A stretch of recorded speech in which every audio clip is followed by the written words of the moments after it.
नमस्ते and welcome to Mukesh Kumar ji के online class on YouTube. दोस्तों आज एक रोचक सेशन लेकर आया हूं। चलिए दोस्तों आज का पहला प्रश्न देखते हैं। चलिए दोस्तों देखते हैं आज का पहला प्रश्न। दोस्तों आज का पहला प्रश्न है, भौतिक अवशेष, सिक्के, अभिलेख, पांडुलिपियां, साहित्यिक ग्रंथ एवं विदेशी विवरण आदि हैं। दोस्तों ये सारे के सारे इतिहास के जानकारी के मुख्य स्रोत हैं। ये सारे वस्तुएं इतिहासकारों को इतिहास लिखने में मददगार होते हैं।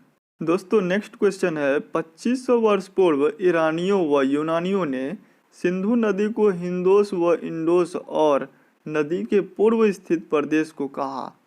दोस्तों इन लोगों ने यानी ईरानियों व यूनानियों ने नदी के पूर्व स्थित प्रदेश को इंडिया कहा था। दोस्तों अगला प्रश्न है, जिस काल का कोई लिखित साक्ष्य उपलब्ध नहीं है उसे कहते हैं।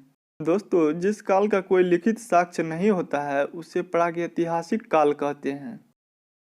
दोस्तों अगला प्रश्न है, भारतीय पुरातत्व सर्वेक्षण विभाग का जनक माना जाता है। भारतीय पुरातत्व सर्वेक्षण विभाग का जनक कनिंघम को माना जाता है।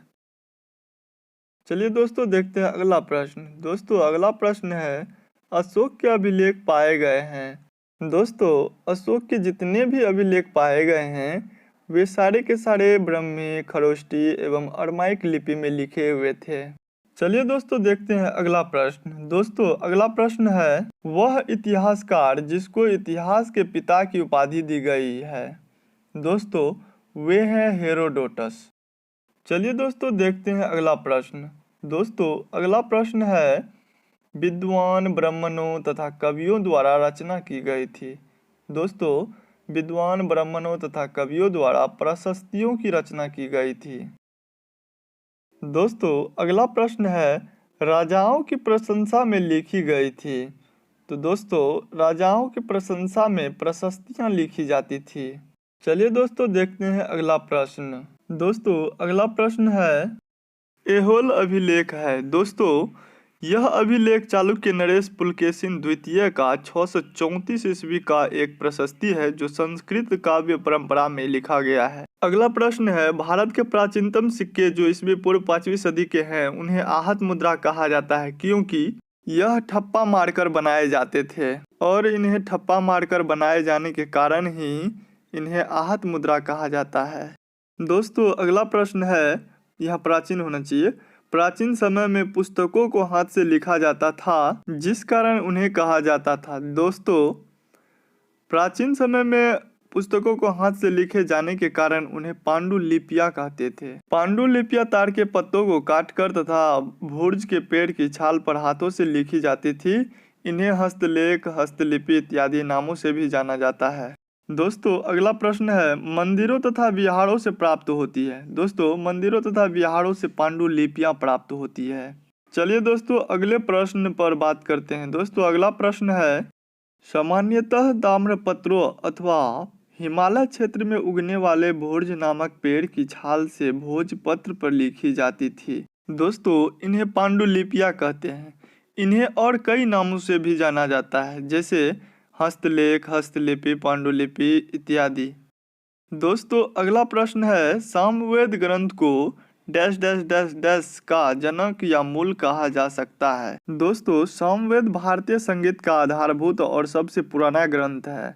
सामवेद को भारतीय ही नहीं वैश्विक संगीत का जनक कहा जा सकता है। सामवेद में 1875 मंत्र है। इसके 2 भाग है, आर्चिक तथा गान। इसके 13 शाखाओं का पता चला है। अगला प्रश्न है, जिस रहस्य विद्या का ज्ञान गुरु के समीप बैठकर प्राप्त किया जाता है उसे कहते हैं। दोस्तों उसे कहते हैं उपनिषद। उपनिषद हिंदू पंथ के महत्वपूर्ण श्रुति धर्म ग्रंथ है। ये संस्कृत में लिखे गए हैं। इसकी संख्या लगभग 200 है परंतु मुख्य उपनिषद 13 है। अगला प्रश्न है, वह बौद्ध ग्रंथ जिसमें 6ठी शताब्दी ईस्वी पूर्व के 16 महाजनपदों का उल्लेख मिलता है। दोस्तों वह है अंगुत्तर निकाय। अंगुत्तर निकाय एक महत्वपूर्ण बौद्ध ग्रंथ है। यह सूत पिटक के 5 निकायों में से चौथा है। इसका हिंदी अनुवाद भदंत आनंद कौशल्यायन ने किया। अगला प्रश्न है, जैन ग्रंथों की रचना मुख्यतः डैश में हुई थी, जिनसे हमें 6ठी शताब्दी ईस्वी पूर्व की जानकारी मिलती है। जैन ग्रंथों की रचना मुख्यतः प्राकृत भाषा में हुई थी। आदिकालीन साहित्य में जैन साहित्य के ग्रंथ सर्वाधिक संख्या में और सबसे अधिक प्रमाणिक रूप में मिलते हैं। अगला प्रश्न है, आदिवासी जनजातीय लोग वाचिक परंपराओं का प्रयोग करके अपनी